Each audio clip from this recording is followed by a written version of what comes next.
त्याचं 25-26 दिवसानंतर त्या धन्या मुंड्याचं नाव घेतलं मी. अगोदर त्याचं तोंड नाव सुद्धा नाही घेतलं. धनंजय देशमुखला धमकी दिली त्या पोलीस स्टेशन मध्ये. गुंडाला बोलायचं नाही, गुंडाला सोडणार नाहीत असं सांगितलं होतं आम्ही. वंजाऱ्याला सोडणार नाही म्हणलो का? वंजाऱ्याला काय बोललो का? धनगराला, दलित मुस्लिमाला, बाराबोलीदारांना कोणाला बोललो का? गुंडाला बोलायचं नाही. खुलं करून द्यायचं का त्याला? खुलं करी फिरू द्यायचं?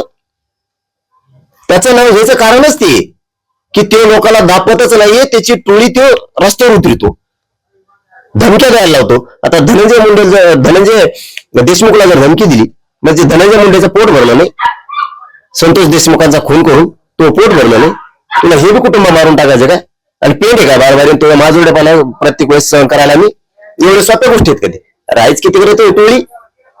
आम्ही काय आम्हाला फक्त काय सुव्यवस्था बिघडून द्यायचं म्हणून गप्प येत आम्ही. तुला वोट मिळायला आम्हाला वेळ नाही लागणार. आहेतच किती चिमूट भर, पण आम्हाला जातीवादी म्हणणार. कस काय जातीवादी म्हणणार? माणसं आमचे मेले, मोर्चे तू काढतो, जातीवादी आम्ही. आमच्या आंदोलनाच्या विरोधात माणसं पुरी तू ते फोटो व्हायरल होते. जातीवादी आम्ही का तू? जातीवादी कोण? तुम्ही मला जातीवादी कसं काय ठरवू शकता?